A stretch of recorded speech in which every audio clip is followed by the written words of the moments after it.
할렐루야. 우리 앞뒤 좌우 인사하세요. 반갑습니다.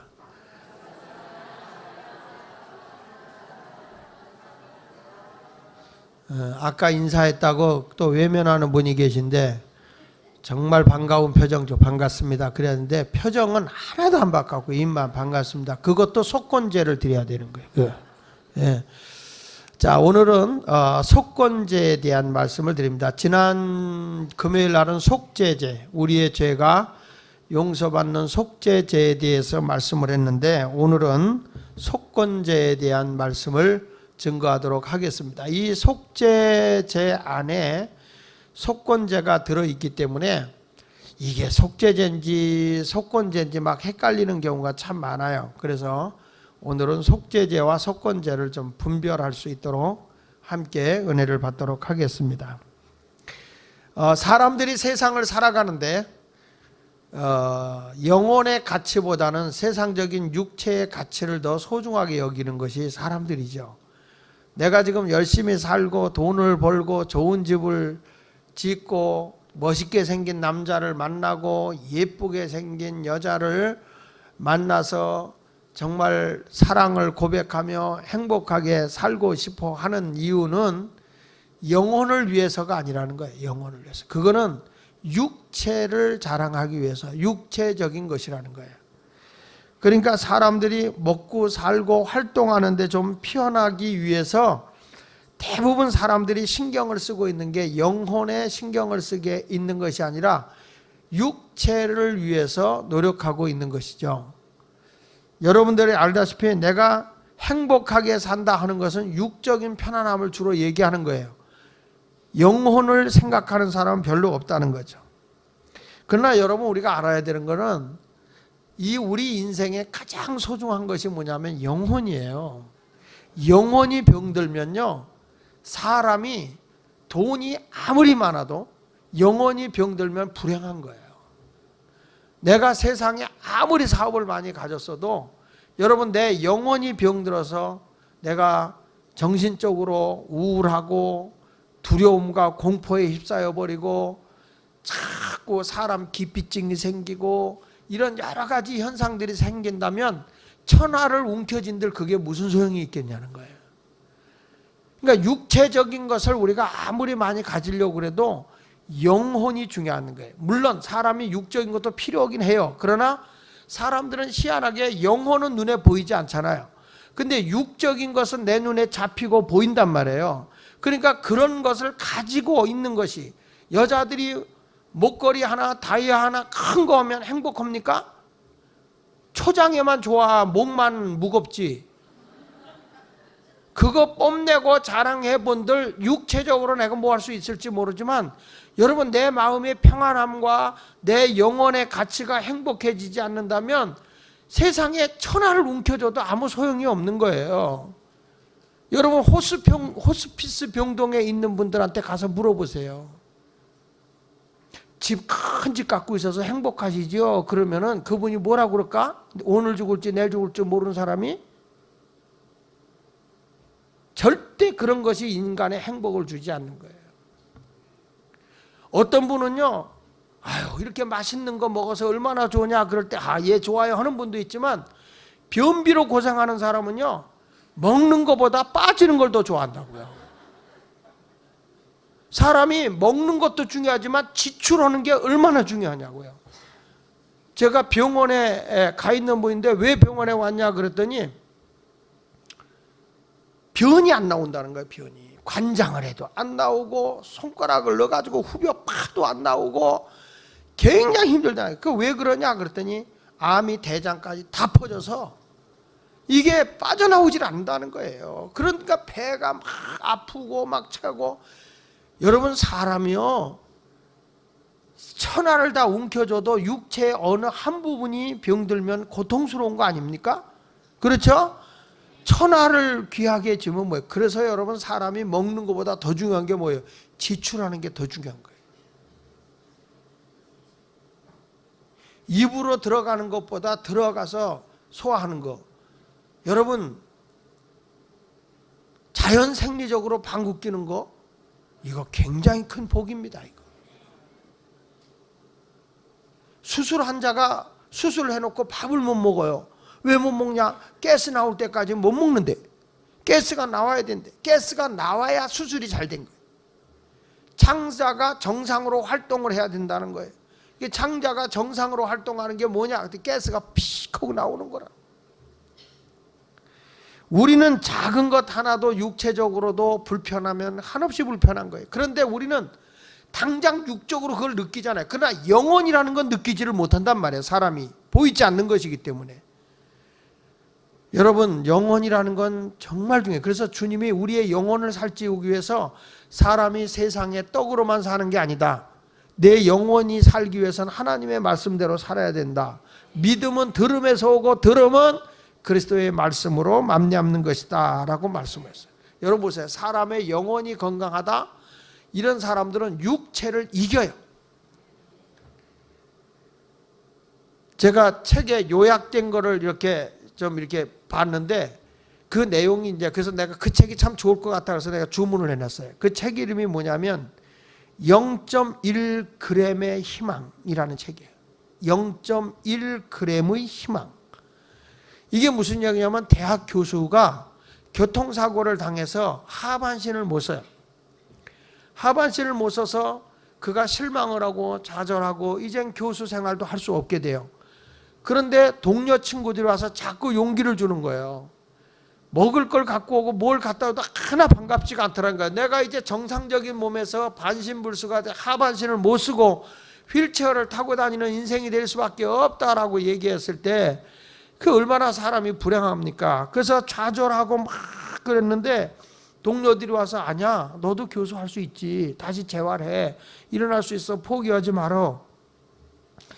그래서 이 사람이 다시 나중에는 희망을 갖고 재기를 해가지고 뭐냐면 휠체어를 타고 대학 강의를 하는 거예요. 근데 그분이 쓴 책이 바로 0.1g의 희망이라는 거예요. 0.1g. 별 차이 아니라는 거죠. 0.1g은 뭐냐면, 여러분 이렇게 가다 보면 새털이 이렇게 휙 날아다니죠. 바람에 씩 날아가죠. 그게 0.1g이래요. 새털이. 뭘 감격이라도 해서 이렇게 좀 뭐라도 해야 되는데, 나는 정말 심각하게 얘기를 하는데도 여러분들은 전혀 감각이 없어. 0.1g이 날아가는 새털이래요. 그런데 그 정도의 그 보잘것없는 가벼운 희망을 가지고 있어도 사람은요, 절망을 이길 수 있다는 거예요. 내 육체의 약함을 이길 수 있다는 거예요. 그래서 사람이 보석보다 더 가치 있는 게 뭐냐? 세상의 천하를 누린 것보다 가치 있는 게 뭐냐? 내 영혼이 희망과 꿈을 가지고 있는 것이 더 가치 있는 것이라는 거예요. 세상의 모든 것을 다 못 가져도 괜찮다니까요. 좀 엉뚱한 의사들도 있죠. 근데 그 미국의 던컨 맥두걸이라고 하는 의사가 있어요. 이름도 참 그래요. 던킨 도나스도 아니고 던컨 맥두걸, 맥도날드도 아니고 그 던컨 맥두걸이라고 하는 사람이 의사인데, 사람의 영혼의 무게가 얼마나 될까? 사람의 속에 영혼이 있다면 영혼의 무게가 있을까요? 있을까요? 영혼의 무게가 있다? 그래서 이 사람이 영혼의 무게를 한번 재보자. 그러면 영혼의 무게를 어떻게 재요?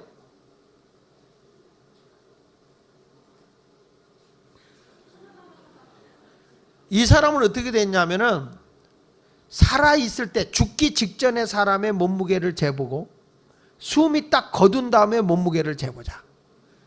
그러면 그 영혼의 무게가 나오지 않겠느냐. 그렇게 생각을 해서, 그게 영혼의 무게인지는 모르죠. 그래가지고 요양병원에 가서 막 숨 넘어가기 직전에 있는 사람의 몸무게를 재고 숨이 딱 끊어졌을 때 몸무게를 쟀더니 그 몸무게의 차이가 21kg더래. 21kg 차이가. 그래서 그분이 발표한 학설에 의하면 사람의 영혼의 무게는 21kg이다. 이렇게 영혼을 재본 건 아니고 죽기 전의 몸무게와 영원히 빠져나간 뒤의 몸무게를 재보니까 21kg의 차이가 있더라라고 그렇게 표현을 했어요. 여하튼 여러분, 우리 사람의 몸에 영혼이라고 하는 것은 사람의 양심이나 모든 것을, 내 모든 것을 다 컨트롤해요. 그래서 어떤 분은 뭐라고 얘기하냐면, 사람의 영혼은 뭐와 같으냐라고 물었을 때 사람의 영혼은 메모리 칩과 같다. 메모리 칩. 그러니까 컴퓨터에 보면 모든 것을 기억해 놓고 있는 메모리 칩이 있어요. 그러니까 여러분 스마트폰 이렇게 갖고 다니죠? 할머니들 핸드폰 갖고 다니지? 할머니 핸드폰 갖고 다니죠? 거기에 전화번호들이 다 기록이 돼 있어요. 그렇죠? 아들 거 1번 뭐 2번 이렇게 누르면 다 메모리가 저장이 돼 있잖아요. 그런 것들을 저장하는, 이렇게 기억을 해놓도록 저장하는 걸 메모리 칩이라고 그래요. 메모리 칩. 그러니까 이 비행기도 날아갈 때 그 메모리 칩에다 이렇게 딱 입력을 해놓은 거를 딱 조정하면 거기에 따라서 이 비행기가 항로를 따라간다고요. 미사일 같은 거 쏠 때도 그 메모리의 칩이라고 하는 것이 다 들어있어서 거기에 맞춰갖고 딱 치면은 미사일이 쫙 날아간다는 거예요. 근데 문제는 뭐냐면, 그 메모리 칩이 엉클어져 버리면, 그것이 이제 잘못 되어지면 미사일이 북한에서 쏴가지고 어디다 쐈냐면은 대구에다 쐈어요. 근데 이게 신당동에 떨어지는 거예요. 왜냐하면 메모리 칩이 잘못 입력이 되면 그렇게 된다는 거죠. 그와 마찬가지로 사람의 영혼이 잘못되면, 영혼이 병들면 분명히 정상적인 생활을 못하는 거예요. 여러분들에게 가장 소중한 것이 뭐냐고 물으신다면 저는 영혼이다. 할렐루야. 그래서 우리 주님은 우리에게 지금 계속 제사를 드리게 하는 이 제사는 다 뭐냐면 우리의 영혼을 깨끗게 하는 거예요. 영혼을 깨끗게 해서 하나님과의 관계를 올바로 갖게 하도록 하기 위해서 이런 제사가 드려지는 겁니다. 우리의 죄가 용서받고, 그러니까 하나님의 말씀에 불순종하여 하나님과의 관계가 단절됐던 것을 다 화해시키기 위해서 속죄하는 제사가 속죄제였어요, 지난주에.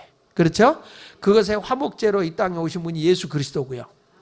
오늘은 속건제라고 하는 얘기를 좀 하려고 하는데, 속죄제는 하나님의 말씀에 순종하지 못해 마음으로 지은 죄를 용서받기 위해서 드리는 제사고, 속건제는 하나님께 바치는 제물에 대해서 내가 속이거나 잘못을 했을 때, 그리고 다른 사람의 물질 문제에 내가 어떤 해를 입혔거나 걱정이 되게 하는 그런 잘못을 범했을 때 드리는 제사가 속건제예요. 그러니까 물질적인 문제, 하나님과의 관계 속에서 물질 문제가 잘못됐다든지 인간관계에서 물질 문제가 잘못됐을 때 그것을 용서받기 위해서 드리는 제사가 속건제다, 이렇게 알면 돼요. 그래서 이제 오늘 그런 내용을 잠깐 살펴보는데, 여러분 이 속죄제를 드릴 때 우리 그것도 죄니까 죄를 용서받기 위해서 우리가 드리는 제사도 있지만은 그 속죄제나 속건제나, 그러니까 속죄제 크게 보면 속죄제 안에 속건제가 들어있는 거다. 그렇지만 세부적으로 가서 보면 물질적인 문제를 용서받기 위해서 드리는 제사를 속건제라고 얘기하는 거고, 영혼의 죄를 내가 용서받기 위해서 드리는 제사를 속죄제라, 이렇게 말씀으로 분리를 좀 해보겠습니다. 자, 오늘 히브리서 9장 9절에 보면 이런 말씀이 나와요. 같이 읽어봅니다. 시작. 이 장막은 현재까지의 비유니 이에 따라 드리는 예물과 제사는 섬기는 자를 그 양심상 온전케 할 수 없. 그러니까 구약시대 때 드리는 제사는 사실 의식적인 제사였기 때문에 그런 것이다는 상징적 의미를 가지고 했지만은, 실질적으로 우리의 양심을 온전케 할 수 있는, 진짜 우리의 죄를 용서해 줄 수 있는 분은 예수 그리스도밖에 없었다, 그 말이에요. 그런데 우리가 하나님 앞에 나아가서 기도의 응답을 받고 복을 받기 위해서는 뭐냐? 우리의 영혼이 깨끗해져야 돼. 내가 여러분 영혼이 깨끗하지 않은 상태에서 기도해도 그 기도는 응답이 안 돼요. 영혼이 더러워진 상태에서 하나님 복 주세요, 내 길을 열어주세요, 열리지를 않는 거예요. 영혼의 문제가 풀려져야 될 줄로 믿습니다. 자, 그래서 오늘 보면 첫째로 우리가 이 다른 사람이 알 수 없는 양심의 문제, 다른 사람이 알 수 없는 나만이 알고 있는 양심의 문제 있잖아요. 나만이 아는. 오늘 1절을 좀 읽어볼게요. 레위기 5장 1절 시작.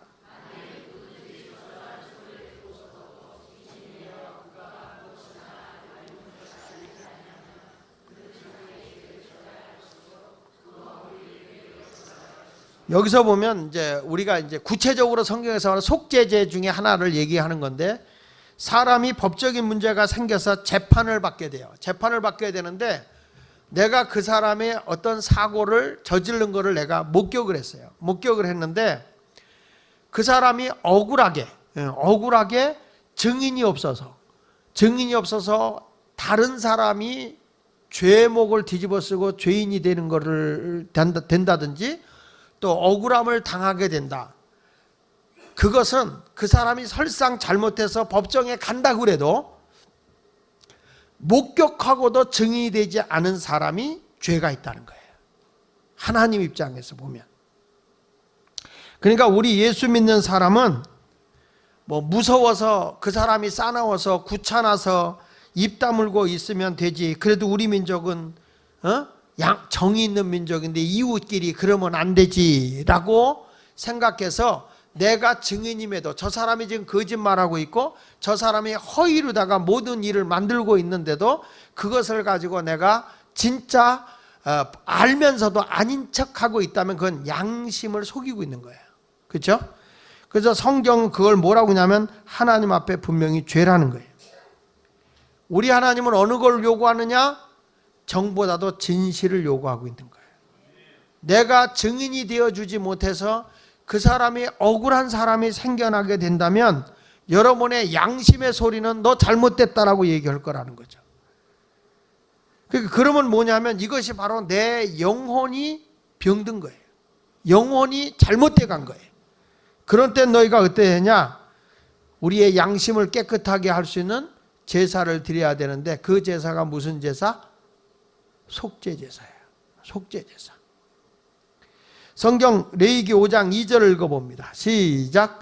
만일 누구든지 부정한 것들 곧 부정한 들짐승의 사체나 부정한 가축의 사체나 부정한 곤충의 사체를 만졌으면 부주중이라 할지라도 그 몸이 더러워져서 허물이 있는 것이다. 이게 무슨 얘기냐면 아까는 내가 눈으로 보고도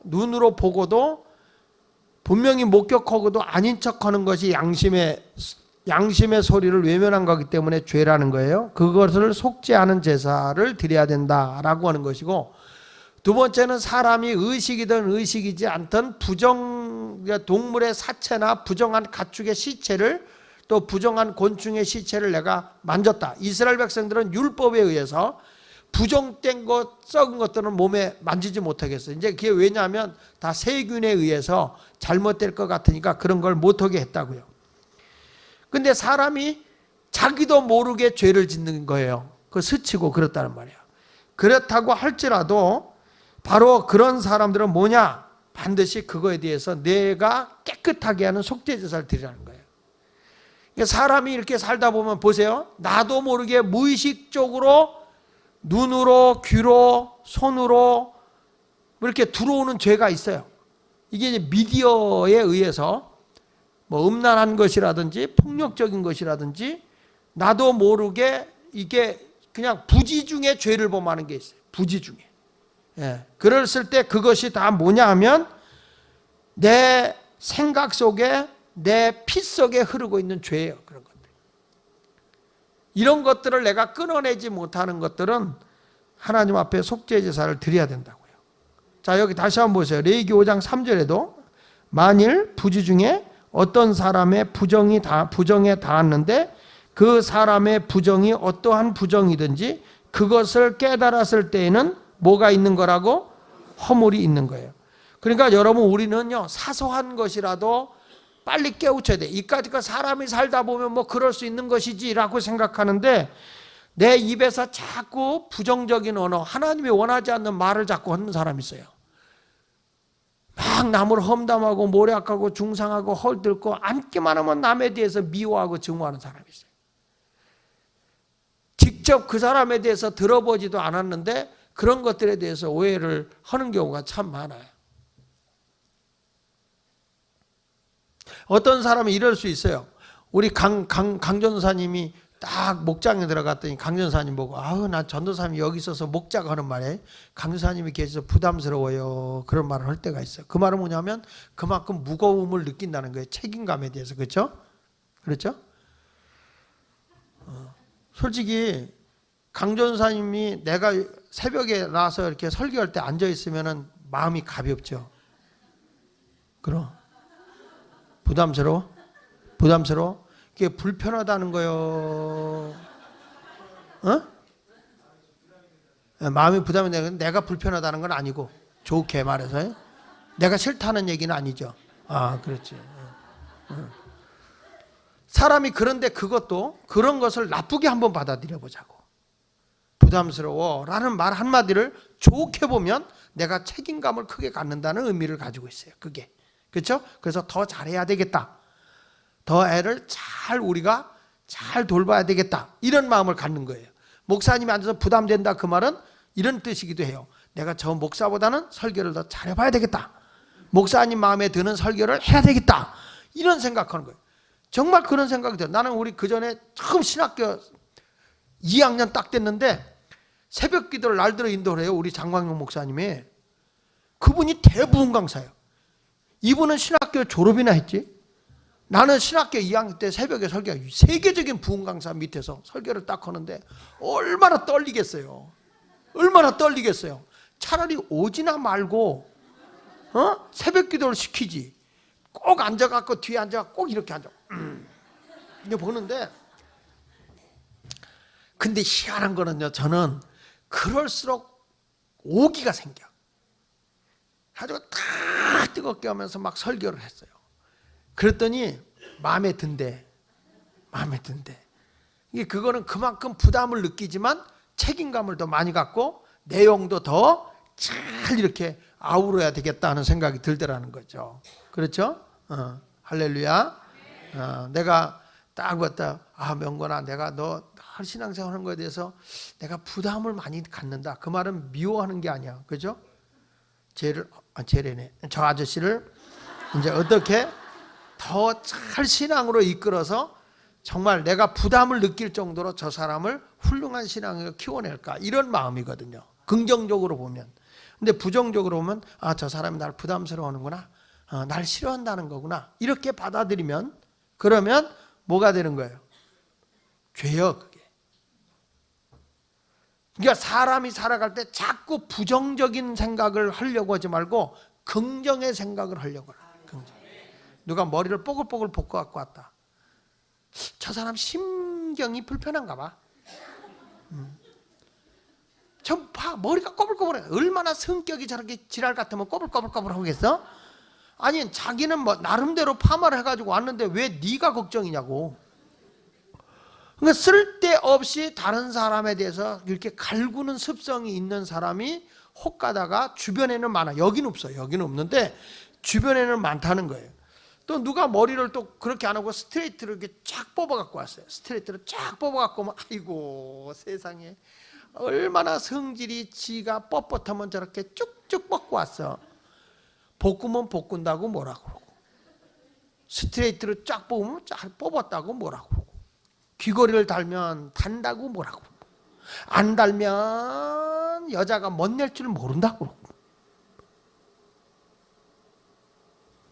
도무지 뭐가 맞는 거예요. 뭐가. 그러니까 성경은 내가 볼 때 아무렇지 않은 것 사소하게 지나가는 일반적인 생활 속에 일어나는 것들도 다 잘못된 거예요. 그러니까 여러분 내 양심에 맞춰 봤을 때 남을 헐뜯는 말을 한다든지 내 양심에 정말 불편한 일을 하고 있다고 한다면 그것이 다 죄라는 거예요. 이런 것들이 다 양심이 더러워지는 거예요. 그러니까 이런 사소한 것까지도 주님은 뭐라고 그러냐면 다 속죄제를 드리라는 거예요. 여기 다시 보세요. 만일 부지 중에 어떤 사람의 부정에 닿았는데 그 사람의 부정이 어떠한 부정이든지 그것을 깨달았을 때는 허물이 있는 거다. 내가 잘못된 것을 하는 거예요. 그러니까 여러분들이 이제부터는 나 혼자만이 알고 있는 비밀이에요. 양심상. 그 사람은 못 느껴. 여러분, 내가 혼자서 누굴 미워해요.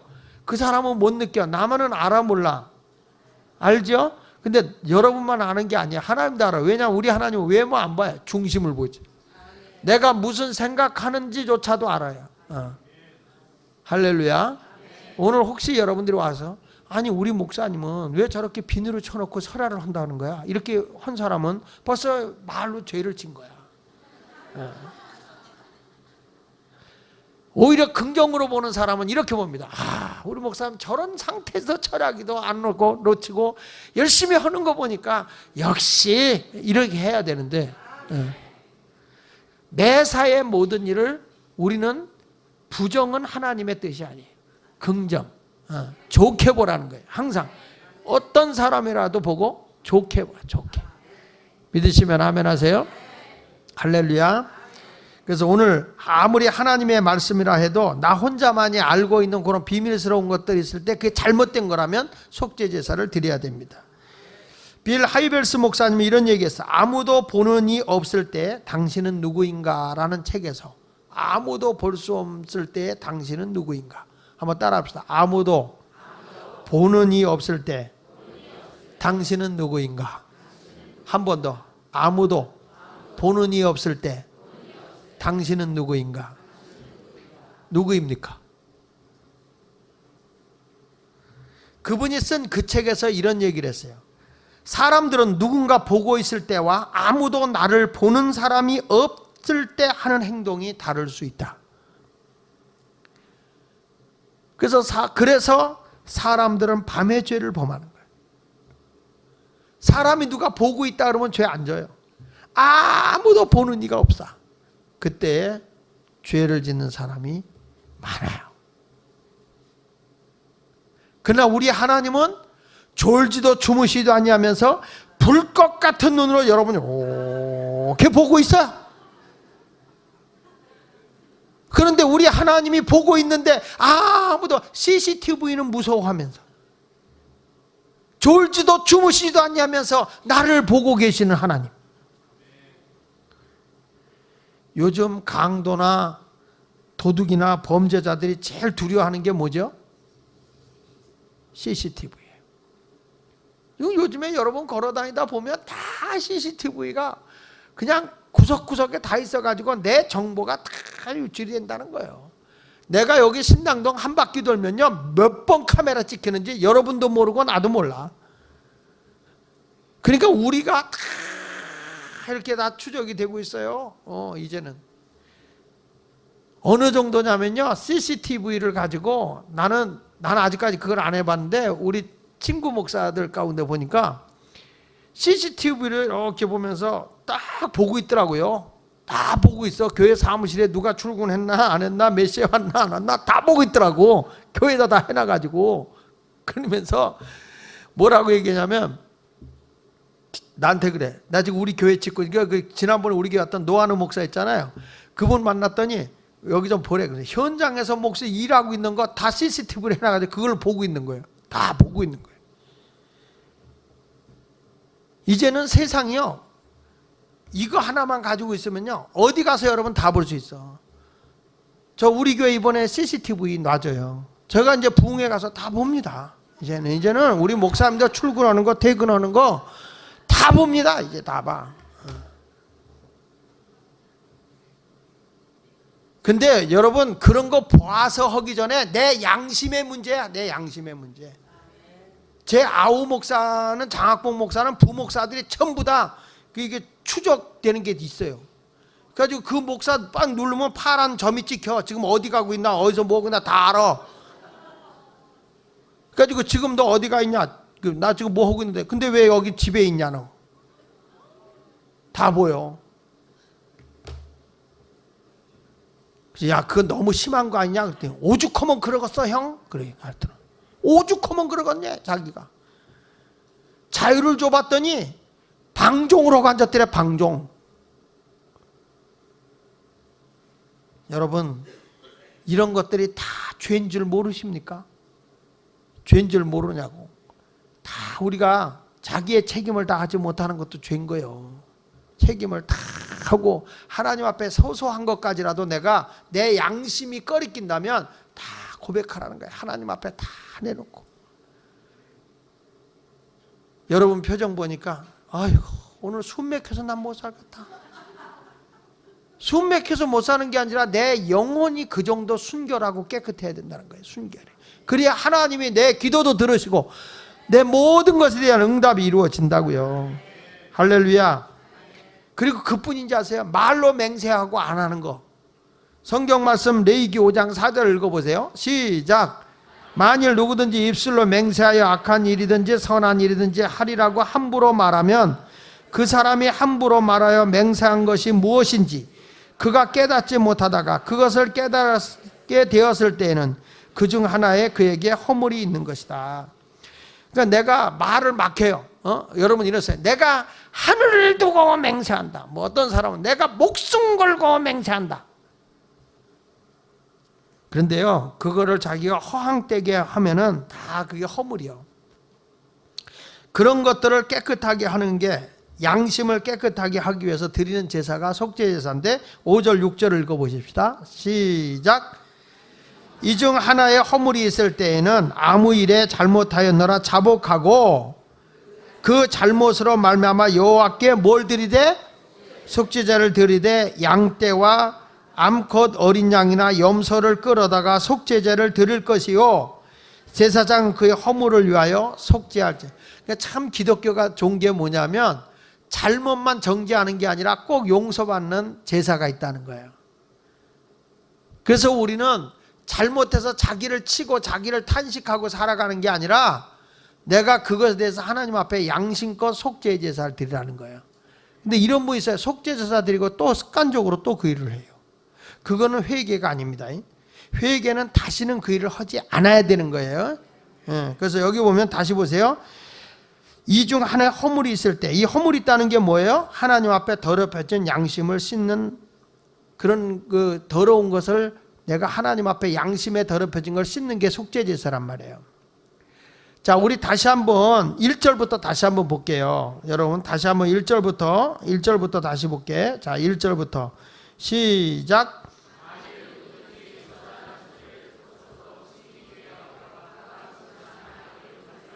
그는 자기 죄를 저할 것이야. 그 허물이, 그러니까 여기서 보니까 남에게, 그러니까 저주하는 소리를 듣거나 어떤 것에 증인이 돼줘야 되는데 안 되는 것도 허물이에요.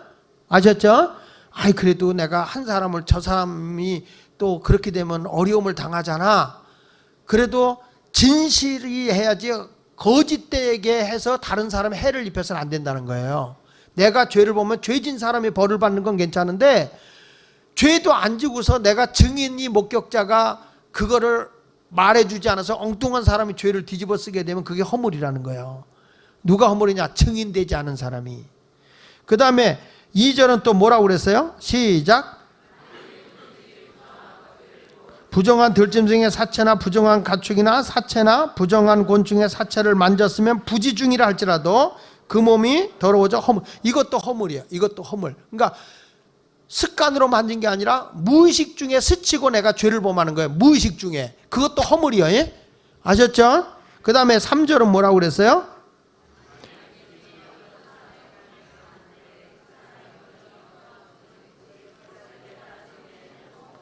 그러니까 여러분, 나도 모르게 부정적인 언어를 쓴다든지 나도 모르게 부정적인 생각을 한다든지 잘못된 생각을 한다면 그것도 허물이라는 거예요. 그러니까 사소한 것까지도 다 주님 앞에 내놔야 돼. 사소한 것까지도. 아, 이거는 정말 합당한 게 아닌 것 같다 그러면 주님 앞에 다 내놓으라는 그 허물도. 그 다음에 또 성경 말씀 4절에 또 뭐라고 그랬어요?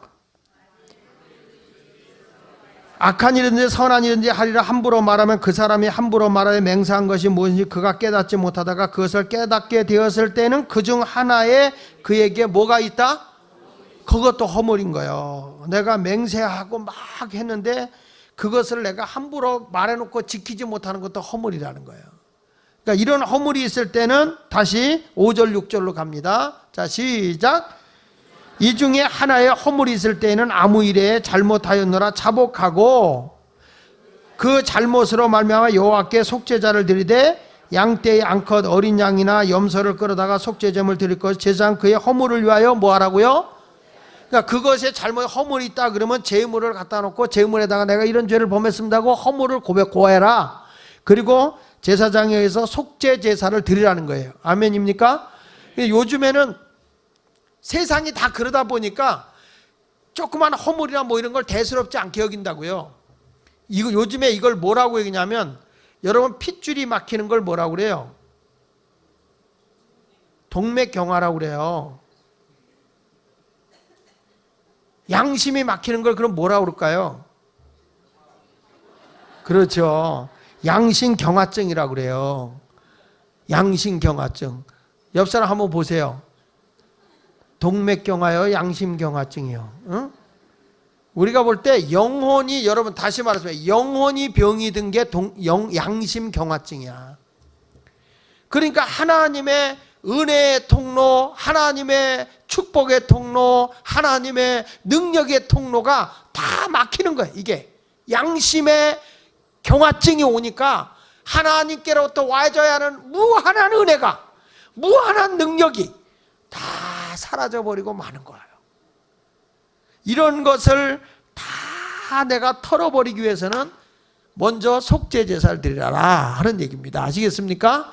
저기 레위기 5장 7절 읽어보세요. 시작. 만일 그의 힘이 어린 양을 바치는데 미치지 못하면 그가 지은 죄를 속죄하기 위하여 산비둘기, 집비둘기 새끼 2마리를 여호와께 가져가다 하나는 속죄제물을 삼고 하나는 번제물과 가난한 사람은 가난한 대로 나중에는 너무 그것까지도 구할 수 없으면 뭐라고 했냐면 곡물로라도 하나님 앞에 제사를 드리게 하는 속죄제사 희생의 제물을 드린 거죠.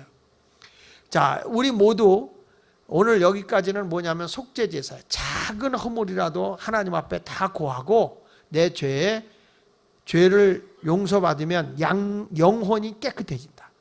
영혼이 깨끗해지면 하나님과 나와의 관계가 엄청 깨끗해. 우리가 그 성화 훈련을 하는 것도 다 뭐냐면 미세 세세한 것까지 작은 것까지도 다 하나님 앞에 고백을 해서 내 죄가, 내 양심이, 내 허물이 다 씻겨졌을 때는 하나님의 능력이, 하나님의 사랑이, 하나님의 복이 넘치는 거거든요. 딴 생각하지 말고 날 보라고. 지금 뭐야 여기 앉아서 눈이 저쪽으로 가냐고. 여기를 보라고. 여기. 자, 여러분 한번 내가 양심에 꺼리는 거 오늘 있으면 다 속죄제를 해요. 하나님 앞에 예수의 보혈의 피로. 아멘. 자, 그 다음에 오늘 속건제를 드릴 땐 그럼 어느 때 속건제를 드리느냐. 오늘 이제 그걸 하려고 한 건데 지난 시간에 속죄제를 했기 때문에 구체적으로 우리가 작은 것까지도 속죄제사를 드려라 하는 얘기입니다. 아셨죠? 할렐루야. 그런 의미로 찬송 한 장 260장 부르고 말씀을 이어나가도록 합시다. 집중하고 260장입니다.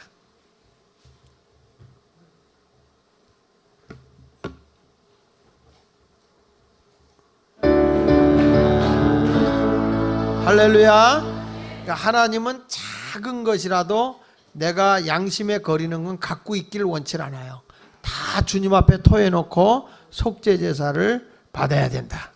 그래야 그것이 영혼이 사는, 내 양심이 정결케 되므로 하나님의 은혜를 받게 되는 속죄제사가 드려지는 겁니다. 두 번째 가서 속건제를 드리는 경우는 어떤 경우냐. 속건제를 드리는 경우는 첫째로 하나님께 바치는 성물로 인한 죄예요. 내가 하나님께 성물을 드려야 되는데 하나님께 내가 성물로 인한 죄를 드리는데 성물을 도둑질하거나 하나님의 물질을 잘못했을 때. 자, 여기 에레미야 5장 15절로 16절을 보겠습니다. 15절 16절 시작. 누구든지 부지 중에 범죄하였으면 여호와께 속건제를 드리되 내가 지정한 가치를 따라 성소의 세겔로 몇 세겔 은에 상당한 흠없는 순양을 양떼 중에서 끌어다가 속건제로 드려서 성물에 대한 잘못을 보상하되 그것에 5분의 1을 더하여 제사장에게 줄 것이요 제사장은 그 속건제가 순양으로 그를 위하여 속죄한 즉 그가 사함을 받으리라. 여기 보면 하나님께 드려지는 물질을 성물, 거룩한 성자를 씁니다. 예.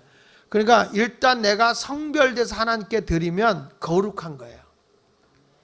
그러니까 물질이라고 하는 것도 내가 하나님 앞에 헌금으로 딱 이렇게 구별해 놓는 순간에 거룩한 물질이 되는 거예요. 그게. 그러니까 우리가 성미를 뜰 때도 성미를 뜰 때는 한문으로 볼 때는 내가 성미를 뜰 때 정성성자 쌀미자예요. 내가 정성스럽게 하나님께 쌀을 성별해서 드린다는 게 정성성자 쌀미자. 그런데 이미 이걸 정성스럽게 쌀을 떼어서 딱 성미를 드리잖아. 그러면 그때부터 구별하면은 거룩할 성자 쌀미자로 바뀌는 거예요. 아멘입니까? 자, 그래서 여러분 우리가 이 가구도 이거 성구도 이게 성구라고 그래요. 성구. 교회의 물건을 우리는 성구라고 그래요. 이 강대상 같은 것도 얘기할 때 우리는 일반 사람들은 가구라고 그러잖아요. 우리는 왜냐하면 하나님께 성별하여 드렸다 그래서 성구라고 그래요. 성구. 여러분들도 세상 사람하고는 구별된 사람이다 그래서 성도가 되는 거예요. 성도. 그러니까 우리가 구별되기 전까지는, 그래서 헌금은 일단 구별되어 있는 헌금은 이것은 함부로 여러분들이 일단 뭐 목장 헌금이든 뭘 헌금이든 이 헌금 관리를 잘해야 되는 이유 중에 하나가 성별되고 나면 그게 하나님의 물질이에요. 그러니까 하나님의 물질을 함부로 이거를 자기가 썼다가 메꿔놓고 하는 거는 그건 죄예요, 죄. 하나님의 제단에 딱 올리는 게 좋아요. 그걸 따로 자꾸 우리들이 헌금 관리한다고 해서 따로 자꾸 관리하는데 그러다가 물질을 잘못 관리면 그게 그 사람에게는 저주인 거예요, 저주. 그래서 이 제일 교회가 조심해야 되는 게 물질에 대한 깨끗함을 잘 관리해 나가야 돼. 물질에 대해서. 어떤 사람은 제가 그전에도 언젠가 얘기했지만 교회 쌀로는 절대 구제하는 거 아니에요. 성미로는. 그 성미는 제사장이 먹고 기도해 주는 거예요. 맛없는 쌀이지만. 요즘에 어떤 교회 사모님은 또 고급 틱 해가지고 성미가 들어오면 성미는 딴 데 쓰고 쌀을 사 먹는 데 돼, 좋은 걸로. 그런 사모는 사모가 아니에요. 네모예요, 네모. 그건 뭐냐면 성도들의 그 정성이 담겨진 기도를 담았잖아요. 그러니까 내가 성미를 뜰 때 쌀을 밥을 할 때 이건 아빠 거, 엄마 거, 애들 거 한 숟갈 이렇게 한 움큼씩 이렇게 떠서, 요즘에는 성미들 잘 안 뜨는데 자료들이 이렇게 떠가 밥할 때마다 떠서 자식을 위해 기도하는 거예요. 그리고 여러분들이 어디 가서 식사를 한다 그러면 예수님 것도 시킨다는 마음으로, 예수님 것도 나만 먹지 말고 뒤지같이 우리 예수님 한 끼 대접한다는 마음을 가지고 한 끼분을 내가 비축을 해서 그걸 돈으로 모았다가 하나님께 성미를 쌀로 드리는 것도 좋아. 근데 일단 성별한 거는 성미야, 성미. 그러니까 그거는 그렇게 하나님 앞에 구별돼야 되는데 우리는 그런 것을 구별을 못해, 교회. 그러니까 자꾸 교회 물건 아껴 써라, 교회 물건 아껴 써라 하는 게, 우리 교인들은 내 것이 아니니까 함부로 쓰는데 그게 그런 게 아니에요. 다 성도들의 눈물, 땀, 헌금해서 하나님의 물질로 드려진 거잖아요, 이게. 그러니까 이 물질을 헛되게 내가 가져갔다. 그러니까 여러분 보십시오. 교회에서 막 해가지고 교회 물질을 가져간 사람이 성공하는 사람이 있는지 아세요? 없어요, 절대로. 이거는 거룩하게 정말 하나님의 영광을 위해서 이웃의 가난하고 병든 자를 위해서 쓰여지는 물질은 몰라도 이런 것이 함부로 이렇게 쓰여지면 불행한 거예요, 불행한 거예요. 지금 한국 교회가 너무 부자가 돼서 이걸 목사들이 너무 개인적으로 이렇게 와서 그런데, 저는 교회 가정은 사인하는 것만 좀 까다롭게 제가 볼 뿐이지 전혀 제가 만지질 않아, 교회 재정은. 나도 벌 받긴 싫어. 그렇기 때문에 교회 재정은 정말 엄격하게 관리해야 돼요. 엄격하게. 이번에 감사하게 우리 재무부가 싹 바뀌면서 젊은 사람들이 탁 들어가서 그런지 얼마나 꼼꼼하게 재정을 봐주는지 내가 숨 돌릴 수가 없어. 그래도 그렇게 물질 관리를 엄격하게 해줘야 교회가 건강한 교회가 되는 거야. 건강한 교회가. 여기 보십시오. 누구든지 여호와의 성물에 대하여 부지 중에 범죄하였으면 여호와께 속건제를 드리고 내가 지정한 가치를 따라 성소의 세겔 및 세겔 은에 상당 흠없는 수양을 양떼 중에서 끌어다가 속건제를 드려서, 이게 무슨 얘기냐면 내가 하나님께 드리기로 했어. 예를 들면 제가 하나님께 감사한금을 드리려고 5만 원을 딱 봉투에다 넣었다가 잃어버리고 안 드리고 그냥 갔어. 아, 오늘 5만 원 굳었다. 그리고 여러분, 그걸 쓰면은 안 돼. 이미 그건 성별되는 순간에 하나님의 것이에요. 그래서 그 아나니아 삽비라가 하나님이 그런 거예요. 네가 가지고 있을 때 다 네 것이 아니더냐. 근데 네가 성별해놓고 왜 네가 반을 숨겨놓고 반만 드리냐. 그래서 저주받잖아요. 그러니까 내가 이미 성별해놓은 순간에는 그게 하나님의 것이야. 무슨 말인지 알죠? 그러니까 성별해놓고도 못 드리는 거는 정말 바보예요. 해로울지라도 해야 돼. 그래서 내가 만약에 하나님께 드리려고 하는 거를 잘못된 데 썼다. 그러면 그게 잘못을 알면 어떡하냐. 그냥 물어내면 되지가 아니라 성경은 반드시 20%를 더 가산해서 5분의 1을 가산해서 드리라는 거예요. 다시 한번 볼게요. 시작. 누구든지 여호와의 성물에 대하여 부지 중에 범죄하였으면 여호와께 속건제를 드리되 내가 지정한 가치를 따라 성소의 세겔로 몇 세겔 은에 상당히 흠없는 순양을 양떼 중에 끌어다가 속건제로 드려서 성물에 대한 잘못을 보상하되 뭐라고 그랬죠? 그것의 5분의 1을 더하여 제사장에게 줄 것이요 제사장 그 속건제 순양으로 그를 위하여 속죄한즉 그가 사함을 받은. 그러니까 한마디로 얘기하면 내가 해를 입힌 것만큼 배상하는 거예요. 손해 배상을 드리는 게 속건제예요. 그러니까 하나님 앞에서나 사람 앞에서 물질적 피해를 줬거나 물질적인 것을 잘못 관리했으면 20%를 더 가산해서 물어내야 돼요. 할렐루야. 그러니까 여러분들 교회 와서 이렇게 헌금 누가 하는 걸 훔치려고 그럼 평생 3대 4대가 저주를 받아. 하나님의 물질을 하게 되면. 정말 하나님의 물질은 무서운 거예요. 무서운 거. 그러니까 차라리 교회 거 훔치려면 은행 가서 훔쳐. 그거는 3, 4대까지 가는 건 없어. 당대 감옥만 가면 돼야. 근데 하나님의 성물은 그렇게 무서운 거예요. 그렇게. 성물을 함부로 손대서는 안 돼요. 성물. 할렐루야. 그리고 성물을 그 하나님의 물질을 자꾸 이게 성물을 세상으로 자꾸 갖고 나가도 안 돼. 하나님의 거는. 이 갖고 가면 찜찜하잖아요. 그러니까 통장을 자꾸 우리들 각 마을에서는 통장을 내가 그러면 교회에서 관리하게 해라. 가에서 관리하게 하라는데 자꾸 그거 하나님께 드리는 헌금을 개인이 자꾸 관리하려고 하는데 그거 아주 못된 습관이에요. 교회적으로 하나님 앞에 관리하세요. 그 잘못 관리하는 사람은 그거요. 괜히 그 몇 푼도 안 되는 거 가지고 평생 불행한 길 걸어가려고 그래. 여러분 얼굴 보니까 나 오늘 괜히 온 것 같다는. 아니 잘 온 거예요. 잘 온 거야. 이거 언제 가르칠 기회도 없잖아요.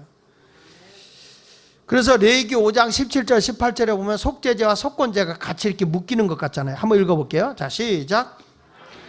여호와의 계명 중 하나를 부지 중에 범하여도 허물이라 벌을 당할 것이니 그는 내가 지정한 가치대로 양떼 중 흠없는 순양을 속건제물로 제사장에 가져갈 것이요 제사장 그가 부지 중에 범죄한 허물을 위하여 속죄한즉 그가 사함을 받으리라. 그러니까 속죄제와 속건제가 같이 가고 있잖아요. 그렇죠? 그러니까 속죄제 안에 속건제가 같이 들어간단 말이에요. 그러니까 하나님 앞에 잘못된, 왜냐하면 하나님의 물질 성물을 구별하지 못한 거는 죄잖아요. 율법을 어긴 거잖아요. 그러니까 속죄제를 드리잖아요. 그 대신에 또 속건제도 해야 되잖아요. 하나님이 그거 가르쳤으니까 배상해서 물어내야 되잖아. 그렇죠? 목사님 그러면 안 되지. 11조 내가 도둑질했다고 그러면 어떻게 되는 거예요? 뭘 어떻게 돼? 물어내야지.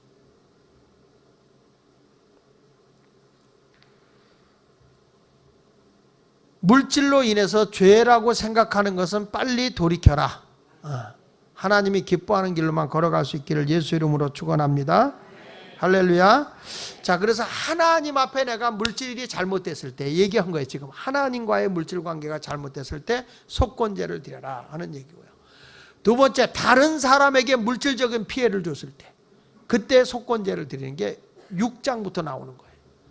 자, 여기 한번 읽어봅니다. 2절 3절 시작.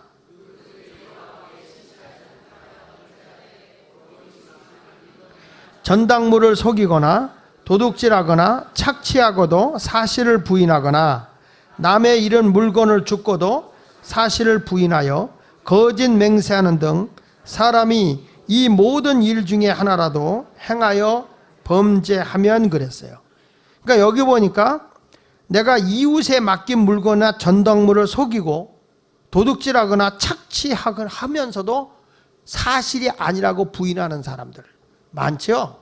생각으로 그런 사람이 많아요. 교회 다니는 사람들 가운데 보면 남의 걸 자기처럼 갈취하는 분이 있어요. 분명히 뻔히 아는데도. 남의 잃은 물건을 줍고도 사실을 부인하는 사람. 오성재 목사님이 글을 올렸더라. 글을 올렸는데 자기가 그 은행 화장실을 들어갔대요.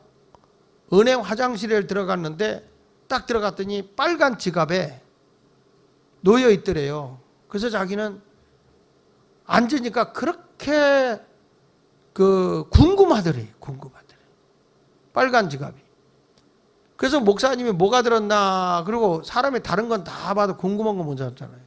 이 목사님이 열어봤대요. 열어봤더니 10만 원짜리 수표가 30장, 그리고 5만 원짜리가 40장, 그리고 1만 원짜리가 이렇게 들어있더래요. 그래서 누군가 오겠지, 그리고 10분을 앉아 있었대요. 자기는 원래 큰 거 보려면 10분 정도 앉아 있대요. 15분이 돼도 안 오더래요. 그래서 그냥 가기가 뭐해서 그 지갑을 들고 나왔대요. 나와가지고 파출소에다 집어넣었대요. 파출소에다 넣고 신고를 했대요. 그랬더니 알았다고. 그리고 목사 가려고 그러니까 잠깐만요. 지금 전화가 왔는데 찾으러 온다고 그랬다고. 신고가 들어와 전화가 찾으러 온다고 그랬는데 혹시 이거 하면은 사람이 이렇게 원래는 거기 든 돈의 일부를 이렇게 주는 게 있대네. 몰랐는데. 근데 그런 게 있어서 그게 있으니까 기다리라고 그래. 그래서 목사 내가 필요 없다. 안 된다고. 그래도 있어야 된다고. 왜냐면 또 확인도 해야 된다고 그래. 그래가지고 이 목사님이 거기에 붙들린 거예요. 그런데 조금 있다 보니까 아주 덩치 좋은 스님이 들어오더래. 스님이 딱 들어오는데 보더니 자기 거 맞다고. 그러면서 제가 목사님에게 드려야 된다고 그래. 필요 없다고. 목사가 스님 돈 안 받는다고. 쓰시라고. 그리고 오성재 목사가 그냥 가려고 하니까 안 된다고. 나 양심이 난 못한다고. 그러면 계좌번호 달라고. 그래가지고 계좌번호를 받아가지고 이제 뭐 줘봐야 한 10만 원, 20만 원 주겠지. 그런데 150만 원이 들어왔더래요. 목사님에게. 그래서 이건 아니다 싶어서 다시 경찰서로 갔대요. 파출소로. 이건 아니다. 내가 그 뭐 얼마 된다고 150만 원씩 이걸 받냐. 돌려줘라. 그랬더니 그 누군지 모른다고 그래. 그러면 그 절이라도 이름을 가르쳐 달라. 그랬더니 그 절 이름을 가르쳐 주는데 만우절이라고 그러더라고요.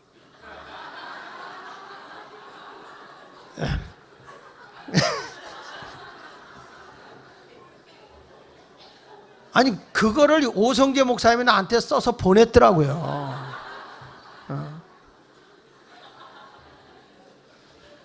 사람이 나는 굉장히 심각하게 읽었고, 이 목사님 정말 대단하구나. 그 준 걸 도로 주러 갔다고. 그랬더니 나중에 알고 봤더니 그 절이 만우절이었다 하는 얘기입니다. 사람은 견물생심입니다. 돈이 있으면 그 돈을 갖고 싶어하고 만지고 싶어 하는 거죠. 그러나 이것이 남의 것을 갈취하거나 남에게 해를 입히는 물질을 가서는 안 된다고 성경은 말하고 있는 거예요. 만약에 남에게 해를 입히는 그런 물질관을 내가 가지고 있다면 그 해를 입힌 사람을 배상하되 20%를 더해서 갚아야 된다고 말씀하고 있는 겁니다. 그러니까 우리 하나님은 지금도 우리에게 어떤 물질로도 남에게 해를 입히고 살면 안 되는 거예요. 그리스도인은 남에게 해를 입혀서는 안 되고, 예수 믿는 사람은 남의 물질을 내가 이게 빌렸으면 어떤 방법이라도 반드시 갚아야 되고. 근데 참 그게 나중에 불행하더라고요. 우리 교인 가운데 한 분이 참 신앙도 좋고 기도도 잘하는데 그렇게 또 돈 빌리는 은사가 있어요. 이분이 그러더니 새로운 사람만 보면은 내가 기도해 보니까 당신 돈 있다고 좀 하나님이 빌리라고 그러더라고. 순수하니까 이분이 그렇지 않아도 내가 개탄 돈이 있는데 어떻게 하나님이 그걸 알고 빌려주냐고. 그래서 기도를 했는데 날짜가 돼서 준다고 하는데 안 주더라는 거예요. 그래가지고 왜 안 주냐, 날짜 되는데 그랬더니 기도해 보니까 하나님이 너 당신 건 안 갚아도 된다 그랬다고. 그 얘기를 제가 들으니까 영혼이 정말 안 된 거예요. 성경에는 그런 게 없어요. 남에게 빌린 돈은 처자식을 팔아서라도 갚으라는 게 성경이거든요. 예수 믿는 사람은요, 물질관이 깨끗해야 됩니다. 뒤끝이 깨끗해야 되고요. 정확하게 살려고 노력하십시오. 정확하게. 그것이 우리 그리스도인의 모습인 거예요. 그런데 자꾸 이렇게 지저분하게, 물질을 자꾸 지저분하게 얽혀버리고 사니까, 그래서 내가 불러다 놓고 야단을 쳤어요. 하나님이 갚지 말랬어. 그랬대. 야, 성경에는 하나님이 처자식을 팔아서도 갚으라고 그랬어. 예?